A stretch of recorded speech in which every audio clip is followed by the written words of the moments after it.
Choi, Barcelona, Barcelona. On a caught me, but no problem. Pour moi, c'est l'image de la soirée, c'est là, les gars. Quel récital. Victoire 6-0 du FC Barcelone, les gars.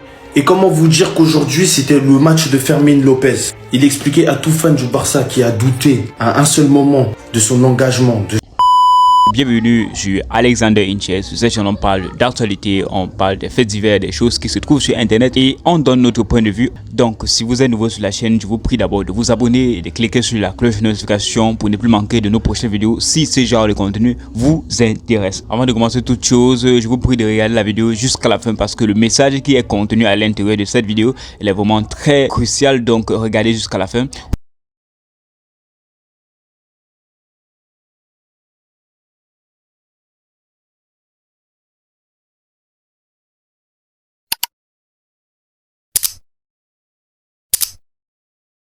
Je pense qu'aujourd'hui on est tous d'accord pour dire que Fermín López a un Dani Olmo dans chaque pied. C'est vrai qu'il y a des jours où il n'est pas bon, mais lorsqu'il est bon les amis, regardez ce qu'il fait. Les deux buts qu'il marque aujourd'hui sont juste incroyables. Dans l'action du premier but, le ballon part de Cubarsí au milieu du terrain. Il réussit à trouver Ferran Torres qui se retrouve juste là. Ferran Torres, malgré sa nullité devant les cages aujourd'hui, il a eu cette intelligence de jouer à une touche. Il a fait une remise directe à Fermín López qui avait dégainé un appel. Le gars arrive dans la surface, il enchaîne avec un tir, petit filet opposé, but. Et le deuxième but, c'est lui-même qui part la chercher. On lui fait la passe à 25 mètres des cages, il n'a pas réfléchi longtemps. Il peut s'asseoir sur son pied gauche ou pied droit, le frérot il réfléchit plus depuis un moment. Allez, j'ai même pas fini de faire ma vidéo, on est passé de 4 buts à 6. 6 buts. Ah, Valence. 18 buts à 1 en 3 matchs seulement face au FC Barcelone. Les 3 derniers matchs, 18 buts encaissés. Comment c'est possible? Revenons à nos moutons, c'est mieux. Robert Lewandowski qui rentre en jeu. Le frérot il claque un doublé. Pendant que la Ferrari lui passait son temps raté pendant tout le match. Comment c'est possible de rater ce genre d'occasion là? Il est tout seul face au gardien. Il a raté. Et c'est lui le Barça appelle l'avenir du club au poste de numéro 9. Franchement, vous êtes pas gâtés. Hein? Robert Lewandowski est rentré en jeu. Première occasion. Dani Olmo lui fait la passe. Il était bien placé. Il contrôle le ballon et il enchaîne avec un tir. C'est simple. Ce qui m'intrigue dans tout ça, les amis, c'est que Retafe, les amis, vous connaissez Retafe? Ils sont à 4 matchs, 3 victoires et une défaite. Devinez c'est contre qui la défaite? Valence. Le match il a commencé, on a vu Lamine Yamal en tribune et c'est jamais encourageant. Quand on se rappelle la saison dernière et la Yamal dépendance dont on souffrait. Mais Fermín López a tout de suite mis les pendules à l'heure en trouvant le but dans un angle qui paraissait impossible. Et avec les petits changements d'aujourd'hui, on a tout de suite vu qu'il y avait des différences.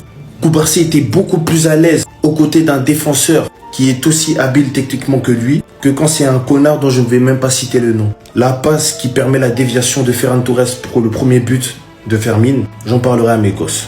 Maintenant, quant au match de Rashford, il était bon, mais j'en attends beaucoup plus de lui.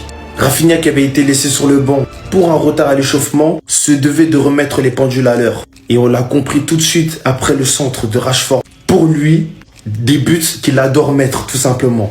Ferran Torres quant à lui est un très bon neuf, mais s'il veut pas devenir un neuf de classe mondiale très vite, l'ancien sera toujours là pour remettre les pendules à l'heure. Il rappellera toujours ce qu'un neuf avec un excellent placement offensif doit faire pour marquer.